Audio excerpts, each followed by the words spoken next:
Welcome to Mr. Unbox and Travel.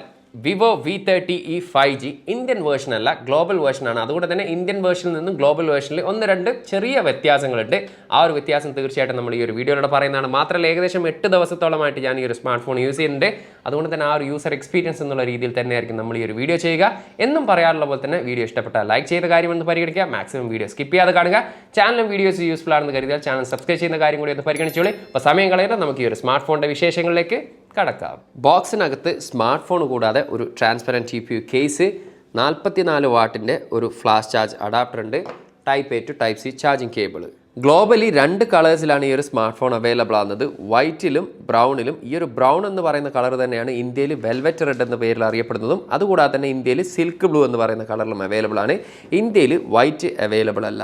ഈ ഒരു 2 കളേഴ്സിലും different ആയിട്ടുള്ള മെറ്റീരിയലാണ് ബാക്ക് പാനൽ യൂസ് ചെയ്തിരിക്കുന്നത്. ഈ ഒരു ബ്രൗൺ കളറിൽ യൂസ് ചെയ്തിരിക്കുന്നത് ഗ്ലാസ് മെറ്റീരിയൽ ആണെങ്കിൽ വൈറ്റിൽ യൂസ് ചെയ്തിരിക്കുന്നത് ശരിക്കും ഒരു പ്ലാസ്റ്റിക് കോമ്പസൈറ്റ് ഷീറ്റ് എന്നുള്ള രീതിയിൽ, അതായത് ഗ്ലാസും പ്ലാസ്റ്റിക്കും അല്ലാത്ത രീതിയിലുള്ള ഒരു മെറ്റീരിയലാണ്. അതുപോലെ ഒരു ബ്രൗൺ കളറിൽ നമുക്ക് ഒരു ചെറിയൊരു പോർഷനിൽ ഒരു ഗ്ലോസി ഫിനിഷിങ്ങിലും ബാക്കി നമുക്കൊരു മാറ്റ് ഫിനിഷാണ് കാണുന്നത്. അതുപോലെ തിക്നെസ്സിൻ്റെ കാര്യത്തിലും ചെറിയൊരു വ്യത്യാസമുണ്ട്. 7.65 mm ആണ് ഇതിൻ്റെ ഈ ഒരു വൈറ്റ് കളറിലെങ്കിൽ 7.75 mm ആണ് ഇതിൻ്റെ ബോഡി തിക്നെസ് വരുന്നത് ബ്രൗണിൽ. അതുപോലെ ബോഡി വെയ്റ്റിലും ചെറുതായിട്ടുള്ളൊരു വ്യത്യാസമുണ്ട്. 188 ഗ്രാമാണ് ഈ ഒരു ഗ്ലാസ് മെറ്റീരിയൽ യൂസ് ചെയ്തിരിക്കുന്നതെങ്കിൽ 179 ഗ്രാമാണ് ഇതിൻ്റെ ഈ ഒരു പ്ലാസ്റ്റിക് മെറ്റീരിയൽ യൂസ് ചെയ്തിരിക്കുന്നത്. ഇനി രണ്ടിൻ്റെയും ഫ്രെയിം യൂസ് ചെയ്തിരിക്കുന്നത് പ്ലാസ്റ്റിക് മെറ്റീരിയലാണ് വരുന്നത്.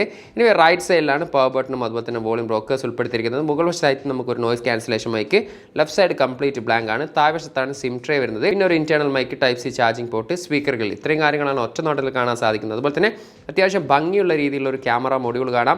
അതിന് ചുറ്റായിട്ട് ഒരു ജംപ് കട്ട് എന്നുള്ള രീതിയിലുള്ള ഒരു ഡിസൈനും കാണാം. അതുപോലെ ഈ ഒരു വൈറ്റ് കളറിൽ നല്ല ഭംഗിയുള്ള തരത്തിലുള്ളൊരു പാറ്റേൺ കാണാൻ സാധിക്കുന്നത്. അപ്പോൾ ഓവറോൾ ഡിസൈൻ ആൻഡ് ബിൽഡ് ക്വാളിറ്റിയുടെ കാര്യം എടുത്തു കഴിഞ്ഞാൽ ഈ ഒരു പ്രൈസ് സെഗ്മെന്റിൽ നമുക്ക് അത്യാവശ്യം ഒരു പ്രീമിയം ഫീൽ ലഭിക്കുന്ന ഒരു ഡിസൈൻ ആയിട്ട് തന്നെയാണ് ഫീൽ ചെയ്തിട്ടുള്ളത്. ഡിസ്പ്ലേയുടെ കാര്യം എടുത്തു കഴിഞ്ഞാൽ 6.78 ഇഞ്ചിന്റെ കർവ്ഡ് AMOLED ഡിസ്പ്ലേ ആണ് വരുന്നത്. 120 Hz ആണ് റിഫ്രഷ് റേറ്റ്, ഫുൾ HD+ ആണ് റെസൊല്യൂഷന്. 1300 nits ആണ് ഇതിന്റെ മാക്സിമം ബ്രൈറ്റ്നസ് ലെവൽ വരുന്നത്. വെളിയിലൊക്കെ പോയാൽ തന്നെ നല്ല രീതിയിൽ ഇതിൽ കാര്യങ്ങളൊക്കെ റീഡ് ചെയ്യാൻ സാധിക്കുന്നുണ്ട്. 388 പിക്സൽ പെർ ഇഞ്ച് ആണ് ഇതിന്റെ ഡെൻസിറ്റി വരുന്നത്. അത്യാവശ്യം ഷാർപ്പായിട്ടുള്ള ഡിസ്പ്ലേ ആണെന്ന് പറയാം. അതുപോലെ തന്നെ HDR10 ഇതിൽ സപ്പോർട്ടാണ്. പിന്നീട് എടുത്ത് പറയുന്ന മറ്റൊരു കാര്യം ഓൾവേസ് ഓൺ ഡിസ്പ്ലേ ഇതിൽ സപ്പോർട്ടാണ്. അതുപോലെ തന്നെ അത്യാവശ്യം വൈബ്രന്റ് ആയിട്ടുള്ള കളർഫുൾ ആയിട്ടുള്ള വിഷ്വൽസും കാര്യങ്ങളൊക്കെയാണ് നമുക്ക് ഇതിൽ കാണാൻ സാധിക്കുന്നത്. ആ ഒരു കർവ്ഡ് ഡിസ്പ്ലേ ആയതുകൊണ്ട് തന്നെ നമുക്ക് ശരിക്കും ഒരു ഫുൾ വ്യൂ എക്സ്പീരിയൻസ് ഈ ഒരു ഡിസ്പ്ലേയിൽ ആസ്വദിക്കാൻ സാധിക്കുന്നുണ്ട്. ഓവറോൾ ഡിസ്പ്ലേ ക്വാളിറ്റി വൈസ് പറയുകയാണെങ്കിൽ ഈ ഒരു പ്രൈസ് സെഗ്മെന്റിലെ one of the best display quality ആയിട്ട് തന്നെയാണ് എനിക്കിതിൽ ഫീൽ ചെയ്തിട്ടുള്ളത്. Qualcomm Snapdragon 6 Gen 1 എന്ന് പറയുന്ന 5G ചിപ്സെറ്റ് ആണ് ഈ ഒരു സ്മാർട്ട് ഫോൺ യൂസ് ചെയ്തിരിക്കുന്നത്. 4 നാനോമീറ്റർ ടെക്നോളജിയാണ്. ഒക്ടാ കോറിൽ 2.2 GHz ആണ് ക്ലോക്ക് സ്പീഡ്.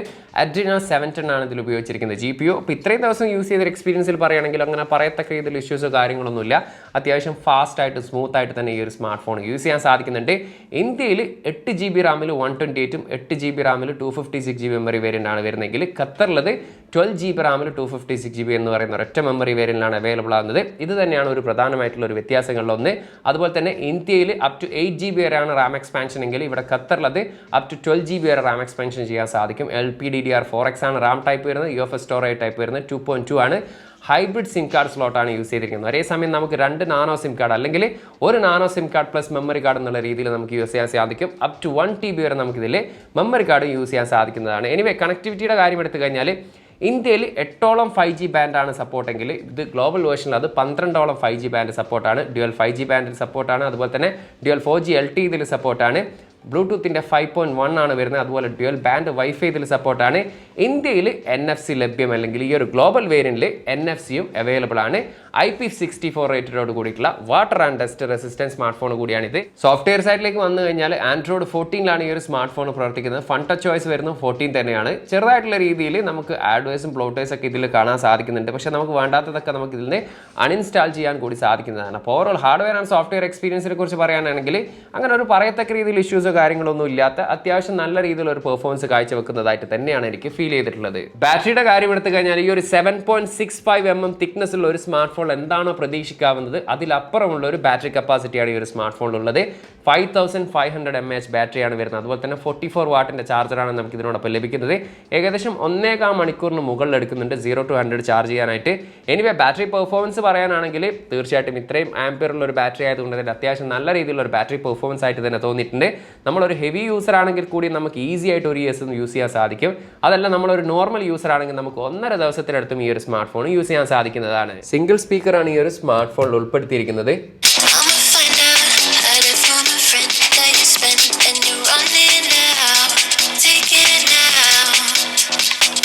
സിംഗിൾ സ്പീക്കർ ആണെങ്കിലും അത്യാവശ്യം ലൗഡി ആയിട്ടുള്ള ഒരു സ്പീക്കർ ക്വാളിറ്റി ആയിട്ടാണ് ഫീൽ ചെയ്തത്. പക്ഷേ ഈ ഒരു പ്രൈസ് സെഗ്മെന്റിൽ സ്റ്റീരിയോ സ്പീക്കേഴ്സ് ഉൾപ്പെടുത്താത്തത് ഒരു പോരായ്മയായിട്ട് തന്നെ തോന്നിയിട്ടുണ്ട്. In display finger print scanner ആണ് വരുന്നത്, ഒപ്റ്റിക്കലാണ് സെൻസർ വരുന്നത്. വളരെ ഫാസ്റ്റ് ആയിട്ടും അതുപോലെ തന്നെ ആക്യുറേറ്റ് ആയിട്ടും ഫിംഗർ ലോക്ക് വർക്ക് ചെയ്യുന്നത് കാണാൻ സാധിച്ചിട്ടുണ്ട്. ഇനി ഫേസ് ലോക്കിന്റെ കാര്യം എടുത്തു കഴിഞ്ഞാൽ ഫേസ് ലോക്കും വളരെ പെട്ടെന്ന് തന്നെ ഡിറ്റക്ട് ചെയ്യുന്നുണ്ട്. ഗെയിമിംഗ് എക്സ്പീരിയൻസിനെ കുറിച്ച് ചോദിക്കുകയാണെങ്കിൽ കോൾ ഓഫ് ഡ്യൂട്ടിയാണ് ഞാൻ ഇതിൽ കളിച്ചിട്ടുള്ളത്. ഏകദേശം 45 മിനിറ്റിന് മുകളിൽ ഞാൻ ഇത് കളിച്ചിട്ടുണ്ട്. തീർച്ചയായിട്ടും ഇതൊരു പ്രോ ലെവൽ ഗെയിമിംഗ് എക്സ്പീരിയൻസ് നൽകുന്ന ഒരു സ്മാർട്ട് ഫോൺ അല്ല. പക്ഷേ നമ്മളൊരു സാധാരണ രീതിയിൽ ഗെയിമിംഗ് ഒക്കെ കളിക്കാൻ ഇഷ്ടപ്പെടുന്നവരാണെങ്കിൽ, ഒരു എൻ്റർടൈൻമെൻറ്റ് എന്നുള്ള രീതിയിൽ അല്ലെങ്കിൽ ഒരു ടൈം പാസ് എന്നുള്ള രീതിയിലൊക്കെ ആണെങ്കിൽ അത്യാവശ്യം സാറ്റിസ്ഫൈഡ് ലഭിക്കുന്ന ഒരു പെർഫോമൻസ് തന്നെ കാണാൻ സാധിക്കും. പറയത്തക്ക രീതിയിലുള്ള ലാഗിങ് ഇഷ്യൂ, ഫ്രെയിം ഡ്രോപ്പ് ഇഷ്യൂസോ കാര്യങ്ങളൊന്നുമില്ല. അത്യാവശ്യം ഫാസ്റ്റായിട്ടും സ്മൂത്തായിട്ട് തന്നെ ഗെയിം കളിക്കാൻ സാധിച്ചിട്ടുണ്ട്. മാത്രമല്ല 45 മിനിറ്റോളം കളിച്ചിട്ട് പോലും നമുക്കൊരു ഹീറ്റിംഗ് ഇഷ്യൂ എന്നുള്ള രീതിയിൽ ഇതുവരെ ഫേസ് ചെയ്യേണ്ടി വന്നിട്ടില്ല. ആ ഒരു ചെറിയ വാമായിട്ട് മാത്രമേ ഫീൽ ചെയ്തിട്ടുള്ളൂ. അപ്പോൾ ഓവറോൾ ഗെയിമിംഗ് പെർഫോമൻസ് പറയുകയാണെങ്കിൽ ഞാൻ ഈ പറഞ്ഞിട്ടുള്ള ആ ഒരു ലെവലിലുള്ള ഗെയിമുകളൊക്കെ കളിക്കുന്ന ആളുകളാണെങ്കിൽ അത്യാവശ്യം സാറ്റിസ്ഫൈഡ് ലഭിക്കുന്ന ഒരു പെർഫോമൻസ് തന്നെയാണ് ഈ ഒരു സ്മാർട്ട് ഫോണിൽ നമുക്ക് ലഭിക്കുക. 2 ക്യാമറയാണ് പിറകിൽ ഉൾപ്പെടുത്തിയിരിക്കുന്നത്. 50 മെഗാ പിക്സലിന്റെ മെയിൻ ലെൻസ്, സോണിയുടെ IMX882 ആണ് ഇതിൽ ഉപയോഗിച്ചിരിക്കുന്നത്. സെൻസർ 8 മെഗാ പിക്സലിന്റെ അൾട്രാ വൈഡ് ലെൻസും. ഇനി റിയർ ക്യാമറയിൽ എടുത്തിരിക്കുന്ന ഫോട്ടോസിനെ കുറിച്ച് പറയുകയാണെങ്കിൽ മിക്ക സമയത്ത് എടുത്തിരിക്കുന്ന ഫോട്ടോസ് നമുക്കൊരു നാച്ചുറൽ എന്നുള്ള കളേഴ്സിലാണ് ഫീൽ ചെയ്തിട്ടുള്ളത്. ചില സമയത്തുള്ള ഫോട്ടോസിൽ മാത്രമാണ് നമുക്ക് ഒരു ഇത്തിരി സാച്ചുറേറ്റഡ് എന്ന് തോന്നിയിട്ടുള്ളത്. മാത്രമല്ല അത്യാവശ്യം നല്ല ഡീറ്റെയിൽസും കാര്യങ്ങളൊക്കെ ഫോട്ടോസിൽ നമുക്ക് കാണാൻ സാധിക്കുന്നുണ്ട്. ഡയലറ്റ് പെർഫോമൻസ് നല്ല രീതിയിൽ തന്നെ കാണാൻ സാധിച്ചിട്ടുണ്ട്. HDR പെർഫോമൻസ് നല്ല രീതിയിൽ തന്നെ കാണാൻ സാധിക്കുന്നുണ്ട്. പോർട്രേറ്റ് ഫോട്ടോസിൻ്റെ കാര്യം എടുത്തു കഴിഞ്ഞാൽ 1x നമുക്ക് അത്യാവശ്യം നല്ല രീതിയിലുള്ള ഫോട്ടോസ് ലഭിക്കുന്നുണ്ട്. അത് 2x എടുക്കുന്ന സമയത്ത് നല്ല കുറച്ചും കൂടി ഒരു ഡീറ്റെയിൽ ആയിട്ടുള്ള എഡ്ജ് ഡിറ്റക്ഷൻ ഒക്കെ ഒരു ഏകദേശം പെർഫെക്റ്റ് എന്നുള്ള രീതിയിലുള്ള പോർട്രേറ്റ് ഫോട്ടോസ് നമുക്ക് ലഭിക്കുന്നുണ്ട്. ഇതിൽ ഡെഡിക്കേറ്റഡ് ആയിട്ടുള്ള മാക്രോയുടെ ആ ഒരു ഓപ്ഷനോ കാര്യങ്ങളൊന്നും ഇല്ലാതുകൊണ്ട് മാക്രോ ജസ്റ്റ് ഒരു ഓക്കെ എന്നുള്ള രീതിയിൽ മാത്രമേ എനിക്ക് ഫീൽ ചെയ്തിട്ടുള്ളൂ. ഇനി ആർട്ടിഫിഷ്യൽ ലൈറ്റിംഗ് കണ്ടീഷനിലാണെങ്കിൽ നൈറ്റ് ഫോട്ടോഗ്രാഫി അത്ര ഗംഭീരമല്ലെങ്കിൽ നമുക്കൊരു ഓക്കെ ലെവൽ പെർഫോമൻസ് ആയിട്ട് തന്നെയാണ് തോന്നിയിട്ടുള്ളത്. കുഴപ്പമില്ലാത്ത രീതിയിലുള്ള ഒരു ഡീറ്റെയിൽസും കാര്യങ്ങളൊക്കെ നമുക്ക് നൈറ്റ് ഫോട്ടോഗ്രാഫിയിലും കാണാൻ സാധിക്കുന്നുണ്ട്. അൾട്രാ വൈഡ് ലെൻസിൽ എടുത്തിരിക്കുന്ന കാര്യം എടുത്താൽ 8 മെഗാ പിക്സൽ ആയതുകൊണ്ട് തന്നെ ഭയങ്കര ഒരു ഷാർപ്നെസ്സും കാര്യങ്ങളൊന്നുമില്ല. നമുക്കൊരു ജസ്റ്റ് ഓക്കെ എന്നുള്ള ലെവലിലാണ് എനിക്ക് ഫീൽ ചെയ്തിട്ടുള്ളത്. ഇനി സെൽഫി ക്യാമറയിൽ തന്നെയാണ് മറ്റൊരു വ്യത്യാസം എന്ന് പറയുന്നത്. ഇന്ത്യൻ വേരിയന്റിൽ 50 മെഗാ പിക്സലിലാണെങ്കിൽ ഈ ഒരു ഗ്ലോബൽ വേരിയന്റിൽ ഉപയോഗിച്ചിരിക്കുന്നത് 32 മെഗാ പിക്സലിലാണ്. അതുകൊണ്ട് തന്നെ ഇന്ത്യൻ വേരിയന്റിലെ സെൽഫി പെർഫോമൻസിനെ കുറിച്ച് എനിക്ക് പറയാൻ പറ്റില്ലെങ്കിലും ഈ ഒരു പെർഫോമൻസ് സൈഡിനെ കുറിച്ച് പറയാനാണെങ്കിൽ ഡീറ്റെയിൽ വൈസ് അത്യാവശ്യം നല്ല ഡീറ്റെയിൽസും കാര്യങ്ങളൊക്കെ നമുക്ക് സെൽഫി ഫോട്ടോസ് ലഭിച്ചിട്ടുണ്ട്. പക്ഷേ ചില ഫോട്ടോസിൽ ഒരു ഇത്തിരി റെഡിഷ് ഫീൽ ചെയ്യുന്നതായിട്ട് എനിക്ക് തോന്നിയിട്ടുണ്ട്. അതുപോലെ തന്നെ നമുക്ക് ആ ഒരു പോർട്രേറ്റ് ഫോട്ടോസൊക്കെ എടുക്കുന്ന സമയത്ത് എസ്പെഷ്യലി എനിക്ക് ഇതിലും കുറച്ചും കൂടി ആ ഒരു താടിയുള്ള സമയത്തൊക്കെ എടുത്ത സമയത്ത് എഡ്ജ് ഡിറ്റക്ഷനിൽ ചെറിയൊരു വ്യത്യാസം ഒരു പെർഫെക്ഷൻ കുറവുള്ളത് എനിക്ക് ഫീൽ ചെയ്തിട്ടുണ്ട്. അതുപോലെ തന്നെ HDR പെർഫോമൻസ് ഒക്കെ നല്ല രീതിയിൽ തന്നെ കാണാൻ സാധിച്ചിട്ടുണ്ട്. ആർട്ടിഫിഷ്യൽ ലൈറ്റിംഗ് കണ്ടീഷൻ ഉണ്ടെങ്കിൽ കുഴപ്പമില്ലാത്ത രീതിയിലുള്ള ഒരു നൈറ്റ് ഫോട്ടോഗ്രാഫി എനിക്ക് കാണാൻ സാധിച്ചിട്ടുണ്ട്. അപ്പോൾ ഓവറോൾ ക്യാമറ പെർഫോമൻസ് വൈസ് പറയുകയാണെങ്കിൽ ഈ ഒരു പ്രൈസ് സെഗ്മെന്റിൽ ഏറ്റവും ബെസ്റ്റ് എന്ന് പറയാൻ സാധിക്കുന്നെങ്കിലും ഒരു one of the best camera performance ആയിട്ട് തന്നെയാണ് എനിക്ക് തോന്നിയിട്ടുള്ളത്. റിയർ ക്യാമറ വീഡിയോ ഫുട്ടേജ് ആണിത്. 4K 30 ഫ്രെയിം പെർ സെക്കൻഡ് ആണ് മാക്സിമം വീഡിയോ റെസൊല്യൂഷൻ. അതിലാണ് നമ്മളിപ്പോൾ ഷൂട്ട് ചെയ്യുന്നത്. 4K ഒരല്പം സ്റ്റെബിലിറ്റി കുറവാണ്. കുറച്ചും കൂടി ബെറ്റർ ആയിട്ടുള്ള സ്റ്റെബിലിറ്റിക്ക് നമുക്ക് ഫുൾ HD ഷൂട്ട് ചെയ്യാൻ സാധിക്കുന്നതാണ്. അതുപോലെ തന്നെ HDR പെർഫോമൻസ് നല്ല രീതിയിൽ തന്നെ കാണാൻ സാധിച്ചിട്ടുണ്ട്. അപ്പോൾ ഓവറോൾ പറയുകയാണെങ്കിൽ ഈ ഒരു പ്രൈസ് സെഗ്മെന്റിൽ one of the best video quality ആയിട്ട് തന്നെയാണ് ഫീൽ ചെയ്തിട്ടുള്ളത്. സെൽഫി വീഡിയോ ഫുട്ടേജ് ആണിത്. 4K 30 ഫ്രെയിം പെർ സെക്കൻഡ് ആണ് മാക്സിമം വീഡിയോ റെസൊല്യൂഷന്. അത്ര ഒരു ഗംഭീരമായിട്ടുള്ള സ്റ്റെബിലിറ്റി അല്ല, ഈ ഒരു വീഡിയോയിൽ കാണുന്ന തരത്തിലുള്ള സ്റ്റെബിലിറ്റിയാണ് ഫീൽ ചെയ്യുന്നത്. നല്ല രീതിയിലുള്ള ഒരു HDR പെർഫോമൻസ് കാണാൻ സാധിച്ചിട്ടുണ്ട്. ഓവറോൾ വീഡിയോ ക്വാളിറ്റി വൈസ് പറയുകയാണെങ്കിൽ ഈ ഒരു പ്രൈസ് സെഗ്മെന്റിൽ ഒരു എബോവ് ഡീസെന്റ് ആയിട്ടുള്ള ഒരു ക്യാമറ പെർഫോമൻസ് ആയിട്ടാണ് ഫീൽ ചെയ്തത്. ഈ ഒരു സ്മാർട്ട് ഫോണിന്റെ പ്രൈസ് ഇവിടെ ഖത്തറിൽ വരുന്നത് 12GB പ്ലസ് 256GB 1399 ഖത്തർ റിയാലാണ് ഒഫീഷ്യലി പ്രൈസ് വരുന്നത്. ഏകദേശം ഇന്ത്യയുടെ 31,500 രൂപയാണെങ്കിൽ ഇന്ത്യയിൽ 8GB 128ന് 27,999 രൂപയും 8GB 256GBക്കാണെങ്കിൽ 29,999 രൂപയാണ് പ്രൈസ് വരുന്നത്. ഇനി ഓവറോൾ ഈ ഒരു സ്മാർട്ട് ഫോണിനെ കുറിച്ച് പറയാനാണെങ്കിൽ എനിക്ക് പോസിറ്റീവായിട്ട് തോന്നിയിട്ടുള്ളത് ഏറ്റവും ഹൈലൈറ്റ് ആയിട്ട് പറയേണ്ടത് ബാറ്ററി ലൈഫ് തന്നെയാണ്. നല്ല സൂപ്പർബ് ആയിട്ടുള്ള ഒരു ബാറ്ററി ലൈഫ് ലഭിക്കുന്നുണ്ട്. അതുപോലെ തന്നെ ഡിസ്പ്ലേ ക്വാളിറ്റി നല്ല രീതിയിലുള്ള ഒരു ക്വാളിറ്റി ആയിട്ട് ഫീൽ ചെയ്തിട്ടുണ്ട്. അതുപോലെ തന്നെ ഓവറോൾ പെർഫോമൻസും അത്യാവശ്യം നല്ലതായിട്ട് തന്നെ തോന്നിയിട്ടുണ്ട്.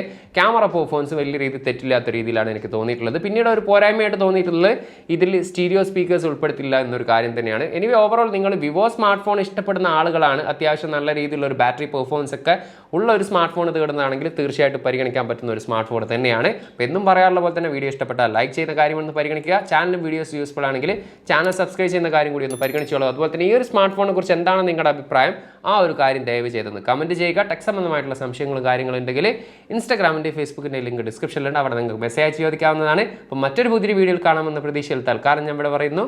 സെയ്ദ് ഇർഷാദ്.